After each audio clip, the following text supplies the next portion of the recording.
Shake it, baby. Oh yeah, shake it, shake it, shake it. Welcome to MMA Guy. Let's dive into today's news.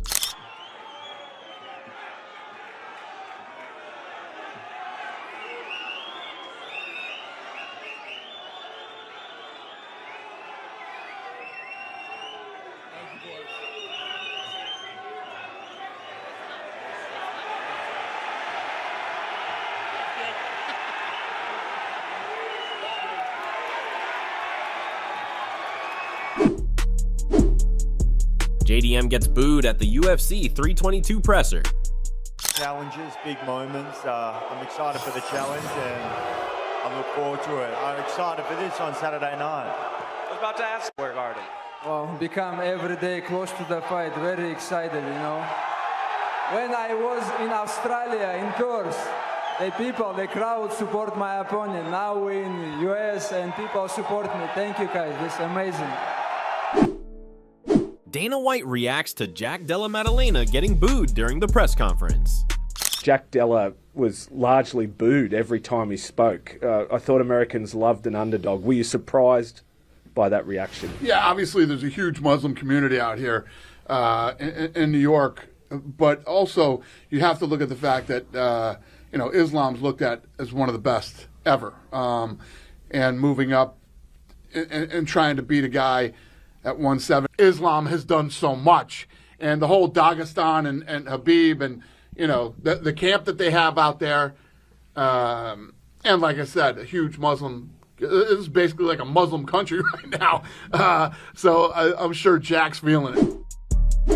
Islam Makhachev asked how he's going to celebrate if he wins both belts.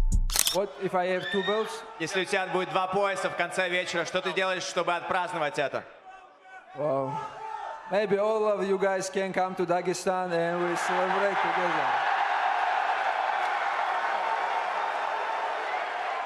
For 2-3 years. Go ahead. Dana White believes Jack's entire future is on the line if he beats Islam Makhachev. If he wins this weekend, he's beat one of the greatest of all time who tried to move up and take his belt from him at a lower weight. This will solidify this kid that he's the real deal. And like I said, he might feel disrespected today, but you have to look at who he's going against. His whole life will change on Sunday if he beats Islam Makhachev.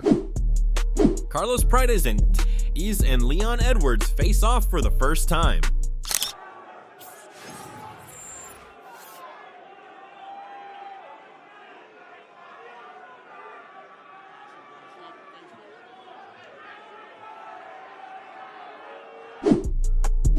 Islam shocked by Carlos Prates eating Nutella cake during fight week.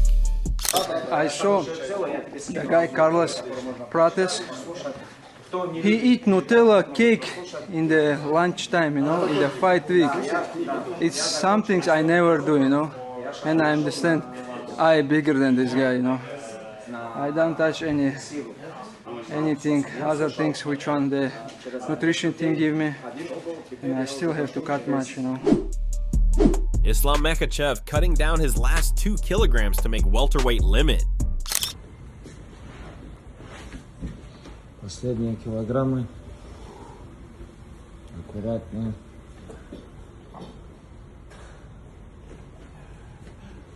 Установка такая.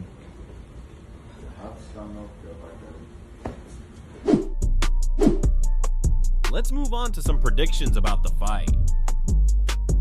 Call me crazy, but I'm running with Jack on this one. I think the very first 2 rounds is going to be super competitive, and we're gonna see how the fight is going to play out. I think Jack's takedown defense is going to be huge. He's going to show huge here. I think he's going to defend a bunch of takedowns. I think he's going to get Islam tired. I think the size that he's going to put on Islam is going to be a little bit too much. A lot of people keep saying, that Islam doesn't get tired, but in fights you can see it, he just wasn't as tired as the other guy next to him was. But in my mind, I see this way playing out.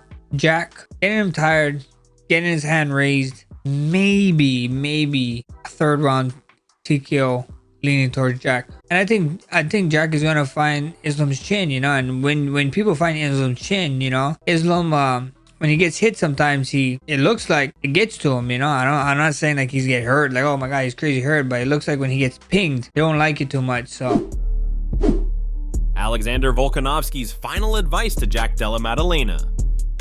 Looking back, is there anything you wish you did differently that you think Jack should do for his upcoming fight against Islam? Yeah, take the fight on short notice. That'll be the best thing. No, I'm joking. Honestly, it's just we know what Islam's going to want to do. We know what JDM's good at, keeping it on the feet and using that boxing. You know, he's got very powerful hands, and just got to keep him at bay. Obviously, not keep him at bay, but just be ready for the scrambles, stay on top of it, get it back to the feet as quick as he can, and keep putting that pressure on, because he likes to not only box, but he likes to pressure box. And I think with that extra weight, that could play a factor in tiring someone like Islam. So I think that's going to play a big part in this fight. Dustin Poirier explains how Islam Makhachev made me a worse striker in their fight. Skill set's going to go from 155 to 170, I think, without a problem. You know, it's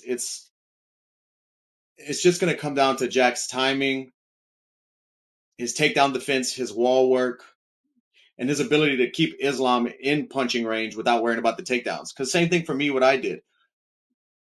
Islam made me a worse striker because I couldn't plant my feet to throw off combinations and dig down into punches, because I knew if my feet were set and tied down to the ground to land a power shot, that he was going to get on my legs. So the threat of that always in front of you for 25 minutes, it's hard to get off your combinations and get off the power shots you want to, because you know if you miss one of those punches, your legs are going to be exposed and your balance is off and you're going to get taken down. And I think Jack's an incredible athlete, a big puncher, good hand speed. He has all the tools to upset Islam. It's just, can he find that rhythm where his striking and his takedown defense are kind of balanced to where he can really do damage? And I don't know if he will be able to find that, because I don't think Islam's going to sit in the pocket with him. Dana White is asked about Alexander Volkanovski's next fight. Is this the interview tonight, mate, where you tell us that the UFC is coming to Sydney in February? I don't know. Off the top of my head right now, we're working on some stuff. We got this new deal coming up with Paramount. We're figuring out dates and where and when and who and. Are we fair to say that Volk should at least keep that month free, perhaps? It's a possibility. Right now, who makes most sense for you for Volk next? Is it Lerone Murphy, Diego, or Movsar? Yeah, I'm not telling you what we're going to do with Volk next.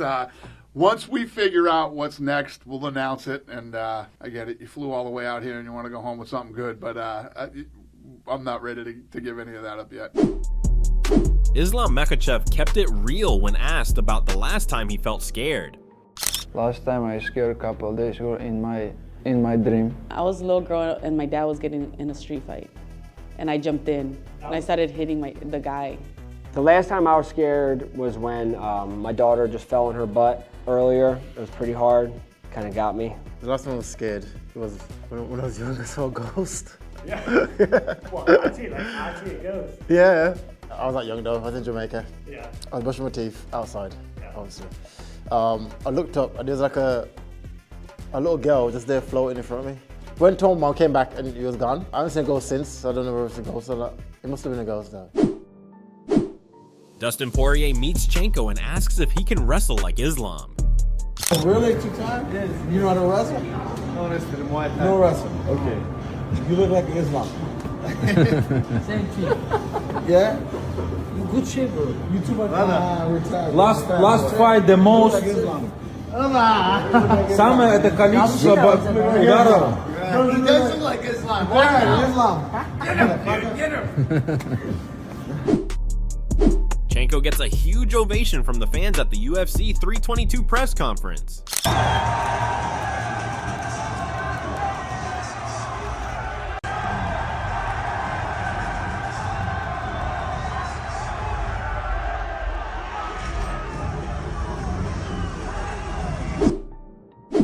Last but not least, Ilia Topuria's wife has finally revealed why the two broke up. According to Spanish media, the reason for the breakup was that Ilia Topuria was caught messaging other girls, which caused a great backlash against him from the UFC community.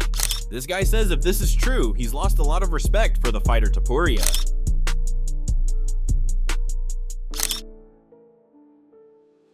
The Spanish media also said that she will be filing for a divorce from Ilia Topuria, and what's worse is that she is also said to be pursuing 50% of Topuria's assets in the process. With Topuria's net worth currently estimated at $2 million plus, Badel could be in for a big payday should the settlement go her way. Here's a clip of Ilia being asked about the situation, where he ignores everyone. ¿Qué tal?